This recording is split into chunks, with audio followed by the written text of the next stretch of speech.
What's happening, everybody? It's Racer Jr. here, and today we're going to be taking a look at NASCAR's history throughout the years.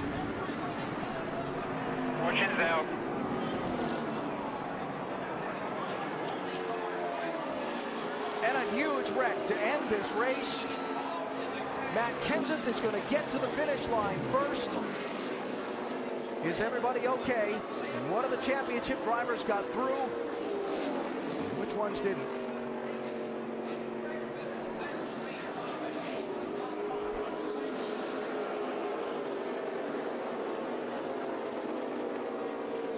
NASCAR will check the video to see who was out in front at the moment of caution.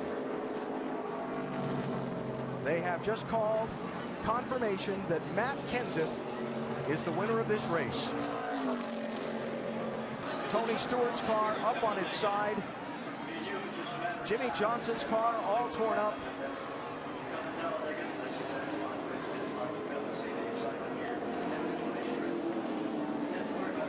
And it's going to take a bit to sort out the actual finish of this one as Stewart climbs from his car. Dale Jr. just refired from the accident scene and came to the finish line. He's picking up Jimmy Johnson, who just climbed from his destroyed race car. Yeah, Jr. just trying to complete the last lap. He came off pit road, crossed the line, and they saw Jimmy standing there. There's Stewart with Matt Kenseth.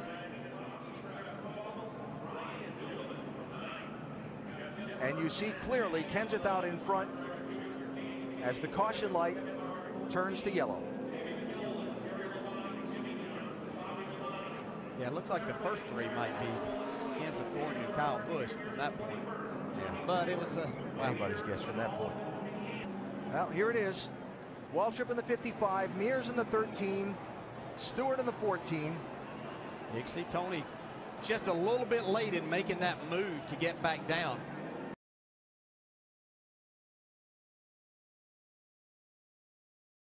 NASCAR started out in 1949, but weren't as popular.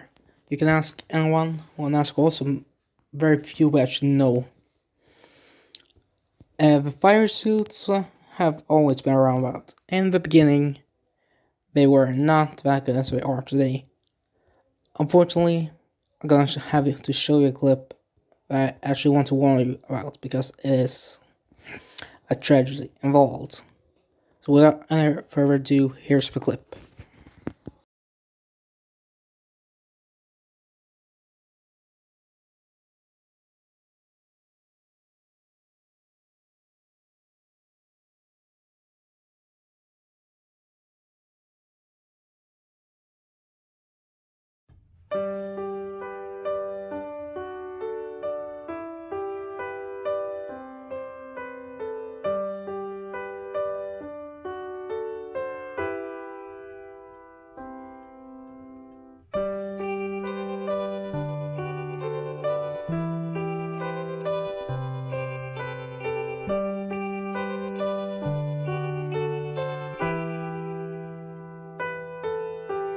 On May 24, 1964,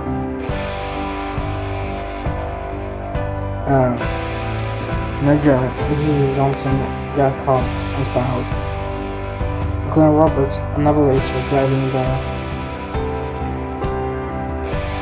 22 car at the time, spun trying to avoid the accident, but hit the retaining barrier. His car was flipped over and then on fire.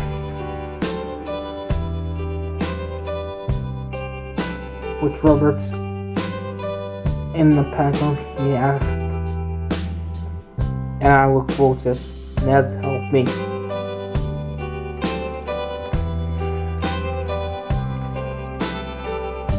Ned Garrett rushed to save his good friend. Fireball Roberts was stuck there.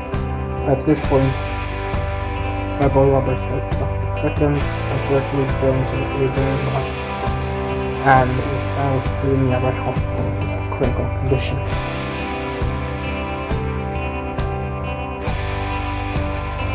He took to survived the initial crash, but on June 30th, 1964, he corrected the VMAT, and synthesizers looking to the Coleman July 1st before he died on June 2nd.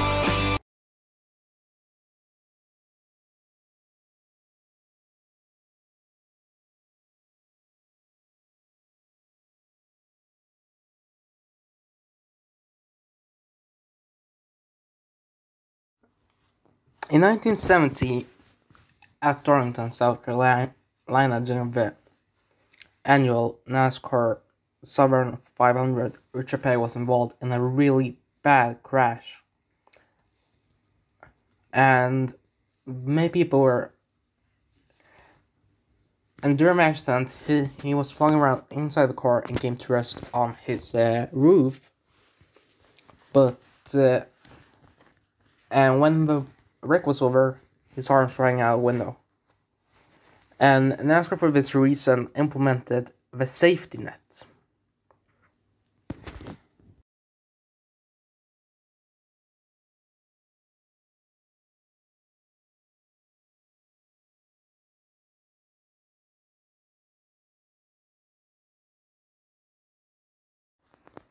Drivers nowadays are told to lower their window net if they're involved in an accident.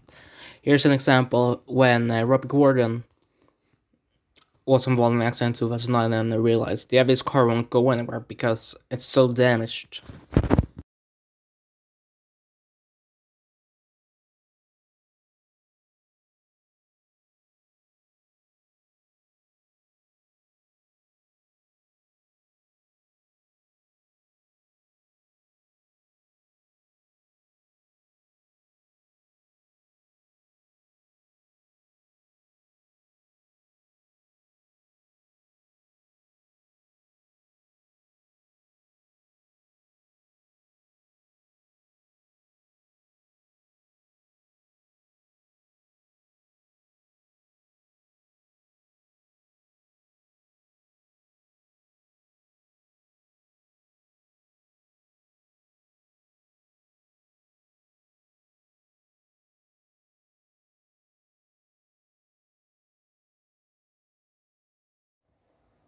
In the 1970s, NASCAR decided to contact television and say, yeah, we want to do a race on television.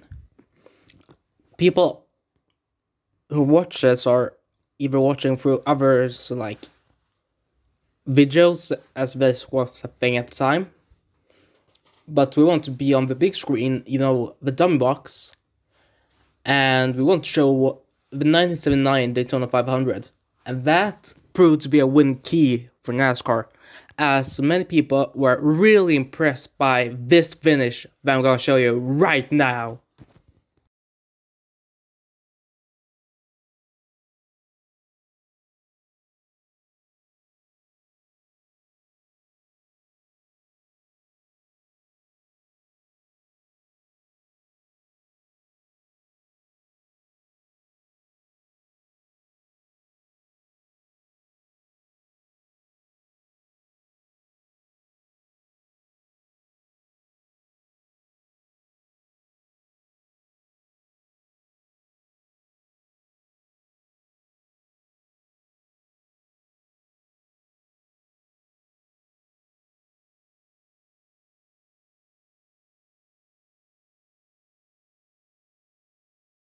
Fiddling here, fidgeting with first place, passing some of the strikers in the last lap, trying to take it home. It's all come down to this. Out of turn 2, Donnie Allison, and between A.J. Foyt and Richard Petty.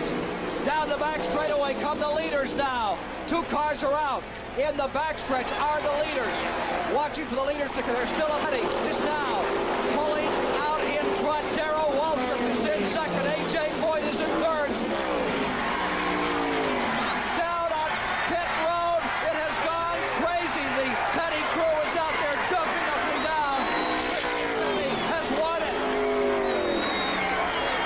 Petty has won his 6th Daytona 500, and the crowd here are going absolutely mad. Well, there he is. After a full year without a win, as the two leaders tangled in the back straightaway, they threw the block. It didn't work. A.J. Foyt pulls up to congratulate Petty. No matter how hard A.J. fights, when it's over, he is a gentleman. Let's look again at that crash. Here it is. They're into the turn already, spinning, sliding. The hopes for Donnie Allison vanish. Cale Yarborough trying to win his third. He's out of it. A sad moment for these people, but for Richard Petty, hurt all of last year, driving most of the year with a broken and battered body, he comes home a winner today after 45 straight losses. If we can, we should be down on pit road. Tell the folks in the truck for just a moment. It's going to be some scene in just a moment. The 18-year-old son of Richard Petty, Kyle, out there waiting for his father. They have both tasted success. Here is the finish again, ladies and gentlemen. Richard Petty. Darrell Waltrip absolutely fighting that car. He got the left wheels on the flat of the bank and was really out of control there. And here comes NASCAR decided to show their second race at the time of the season, 1979, the Daytona 500.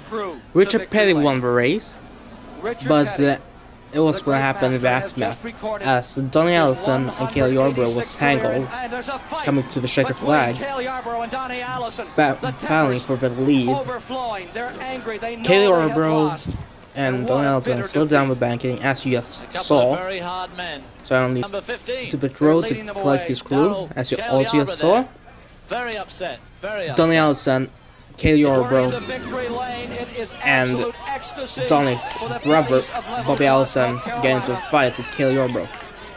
And this helped telecast from NASCAR skyrocket. And they actually signed a deal with CBS to show the remainder of the season after this. People in the Petty uniform. I don't know where they all came from. Richard's still in the car having a glass of milk. He obviously is just so happy, ecstatic. There he comes. What a man.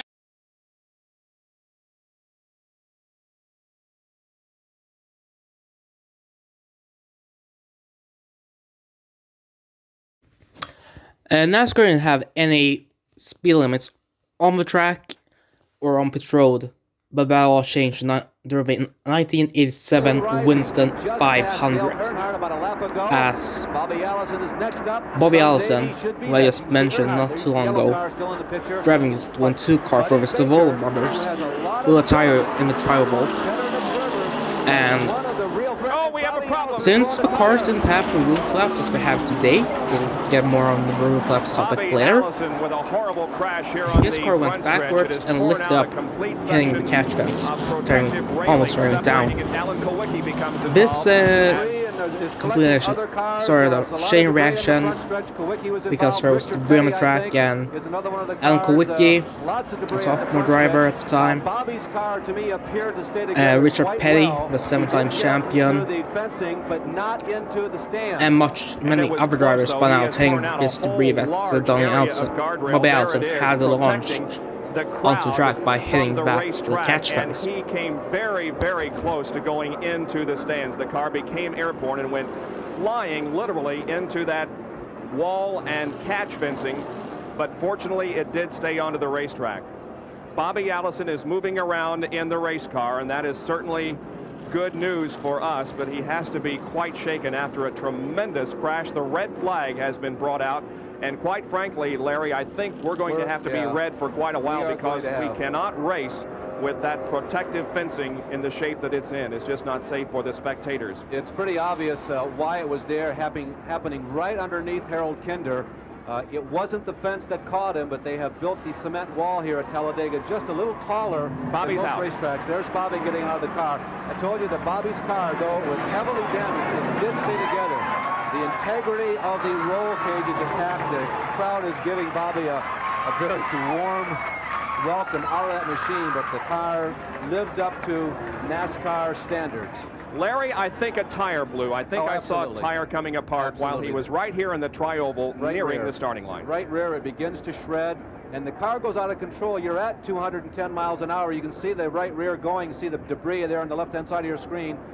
Earnhardt avoids Bobby. The car goes backwards. The aerodynamics get underneath the car, and Allison gets up into the fence. The aerodynamics lifted the car. They're not built to go backwards. Right underneath Harold Kinder. Harold, he stayed in there. Boy, I'll tell you, talk about a trooper. Kinder is right there. He's got the yellow flag out right away. That is a veteran, competent flagman. Here comes the rest of the field down. They've decelerated to maybe 180 miles an hour, but all the debris, there's Petty, there's Kawicki spinning.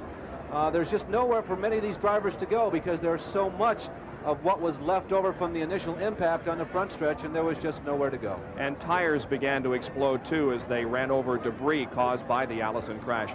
Well, it's very rare there in turn number 4. So in 1990, cars were allowed to go as quick as one on pitch road.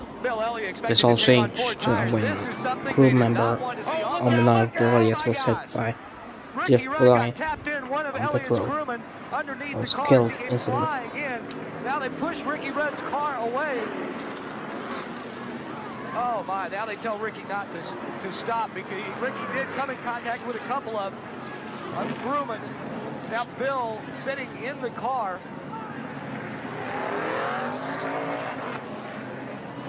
We see Bill Elliott stop. We see the car go to work. Here comes Ricky Rudd. The car just spins. The rear wheels lock up, and he just slams into the right rear of the Bill Elliott car, and the right rear tire changer is in there. Also, the tire carrier, I believe, was hit. Here comes Rudd's car in. You see the right rear tire changer did not know that car was coming, and the jack man was hit as well. Folks, I'm sorry to yell, but, you know, we know these people. They're family, and I saw it coming, and that's why I just... We have seen so many, and you can see Dr. Jerry Punch is on the scene.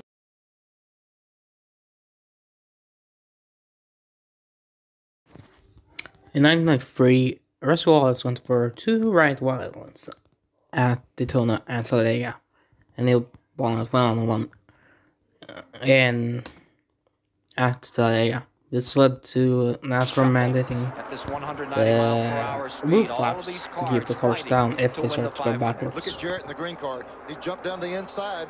It's putting him up in the 3rd place. A while ago, we saw Jarrett and Earnhardt were capable of pull away a little bit. They're trying to bring it in. Trouble behind. Rusty Wallace is turning over. Rusty Wallace 20 feet in the air, spinning, crashing. Well, I'll tell you, when they're running that close together and jockeying around position, you just know that things like this are going to happen. And a very unfortunate situation for Rusty Wallace. Racing back to the line. To the flag as Dale Jarrett moves around the Hutch Strickland car. At the stripe. You know, you almost feel like you're just sitting there waiting for it to happen with that big pack of cars. Unfortunately, we've seen it a couple of times. Hopefully, Rusty's okay here. Pontiac number 2, totally destroyed, at least 10 times over. Is he moving in there? I believe he is, Neil. That looks like some movement by Rusty in there. Let's hope to the Lord it is. Yeah, he's taking his helmet off, it looks like. 89 Winston Cup champion, Rusty Wallace. Had a great run going here today. Safety crews on it and in it just as soon as the field moved by. Yeah, that car had hardly stopped rolling until one safety member was right there.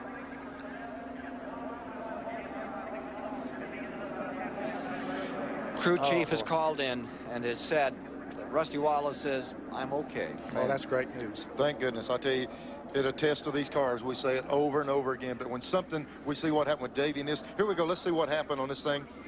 There's Jarrett. He gets in line. The 66 car right behind Waltrip. Looked like they tapped. They touched right there, the 66. And then Rusty, he gets clipped right there, turns sideways, and we know what happened after that. The air gets out of the car. Yeah, it looked like the 66 and the 30. Look at Rusty's car, how high in the air. Real violent flips right here.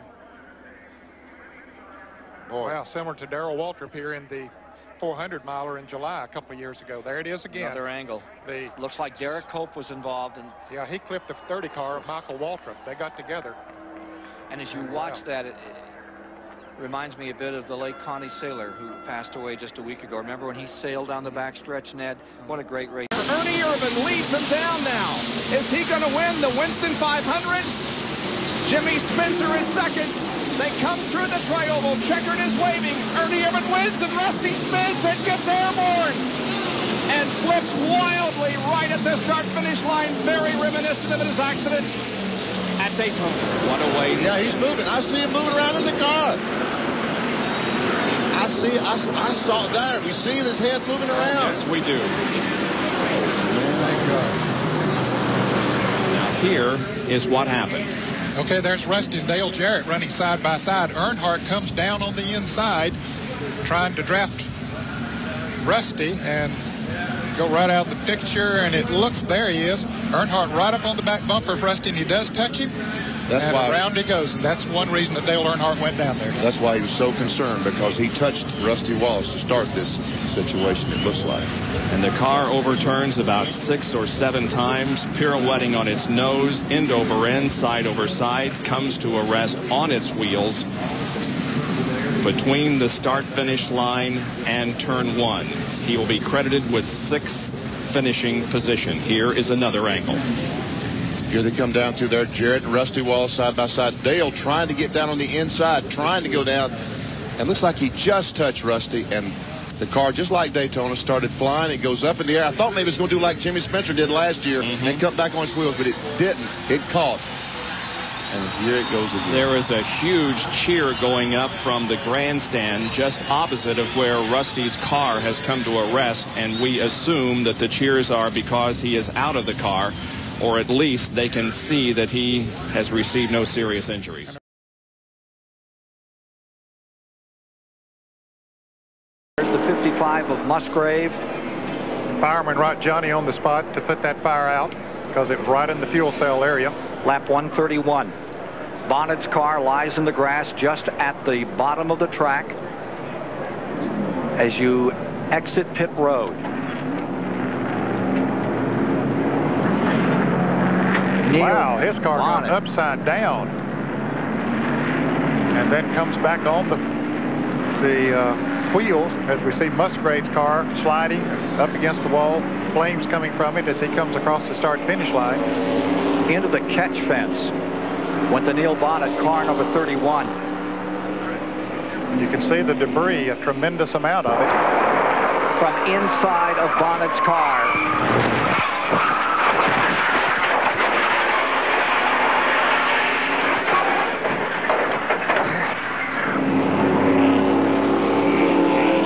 Wow, that's the kind of lick that Neil didn't want to take, but look at him, he's crawling out of it. That's good news.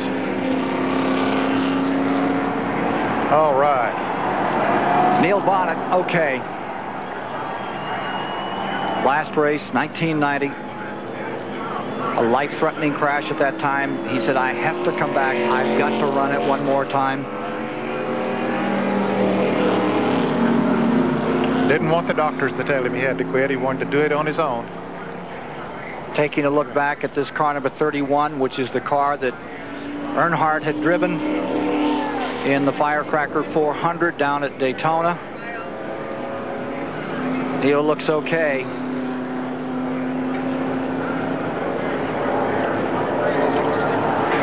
Let's see here as he walks away.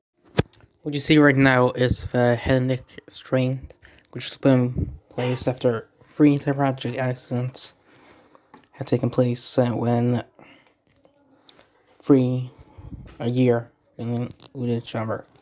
It started back at New Hampshire in 2000, and Penny and both Kenny Irving Jr. lost their lives in accidents with skull fractures.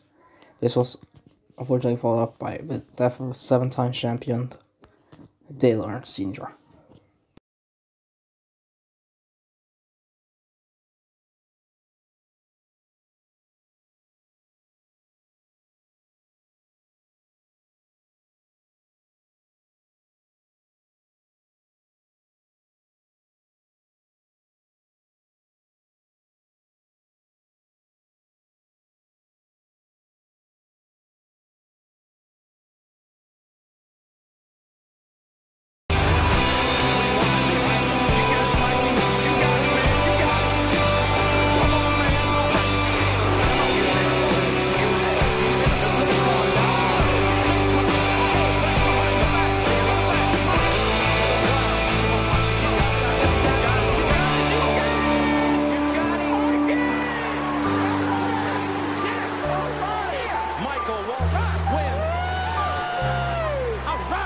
another dream come true. Oh, man.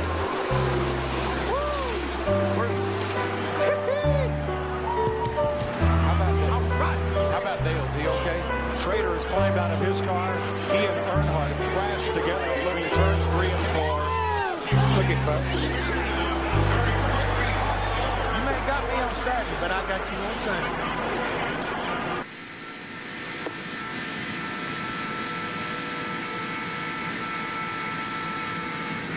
I got a spin here. Got a spin here. Slow down. Come all the way down. Come all the way down. Oof.